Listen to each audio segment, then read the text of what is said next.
Islam menjadi kekhilafahan yang diperhitungkan pada era Khulafaur Rasyidin. Bukan hanya menggentarkan Kekaisaran Romawi Timur, Bizantium. Kekhalifahan bahkan sukses menaklukkan Imperium Sasaniyah yang berpusat di Persia. Dengan posisi geopolitik demikian, Daulah Islam menjadi negeri yang sangat berwibawa. Tidak mengherankan bila jiran hendak mencoba. Betapapun besarnya kegemilangan Islam, toh pemimpinnya tidak bermegah-megahan seperti halnya raja-raja Persia dan Romawi dahulu. Sebab, teladannya adalah Nabi Muhammad. Beliau selalu mengajarkan kesederhanaan dan ketakwaan. Pada suatu ketika, utusan Bizantium bertandang ke Madinah guna menemui Khalifah Umar bin Khattab radhiyallahu anhu. Sesampainya di kota Nabi, duta ini pun mencari-cari alamat istana Sang Amirul Mukminin. Dalam benaknya, seorang penguasa sebuah kerajaan besar pastilah memiliki kediaman yang megah. Berbagai jalan dilaluinya, namun, upayanya sia-sia. Akhirnya, utusan Bizantium ini bertanya kepada orang-orang di pasar. Di manakah istana Raja Umar? Tanyanya. Mendengar pertanyaan itu, mereka terheran-heran. Istana, kata seorang dari mereka, Amirul Mukminin tidak tinggal di istana. Kalau begitu, di mana bentengnya?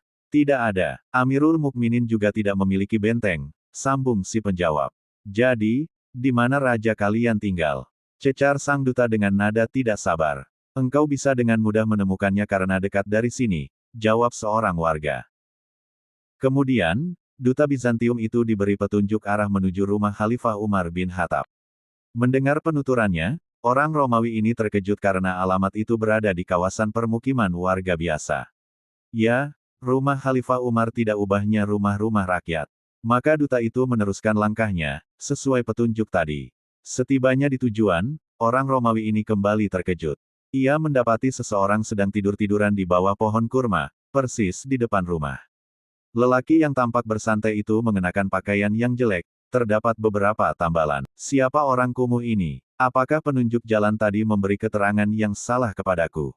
Batin si utusan Romawi. Salam, apakah benar ini rumah Raja Umar? Umar bin Khattab maksudmu? Saya sendiri Umar, jawab lelaki berbadan tegap itu.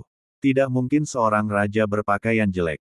Mustahil seorang yang kekuasaannya terbentang dari Mesir sampai Irak memilih berteduh di bawah pohon, timpalnya. Aku adalah Umar, Amirul Mukminin. Aku lakukan ini supaya rakyat dapat dengan mudah menemui dan mengadu padaku.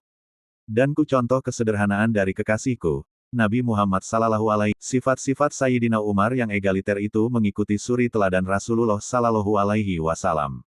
Suatu ketika, Sayyidina Umar pernah menemui Rasulullah ketika beliau bangun dari pelepah kurma tempatnya berbaring. Sayyidina Umar melihat guratan pelepah kurma membekas di punggung Rasulullah. Umar pun menangis. Dengan lembut Rasulullah bertanya, apa yang membuatmu menangis? Umar menjawab, wahai Rasulullah, sungguh Raja Kisra dan Kaisar Romawi dalam keadaan kafir. Mereka bergelimang harta, sedang engkau ialah utusan Allah, tetapi tidak memiliki apa-apa.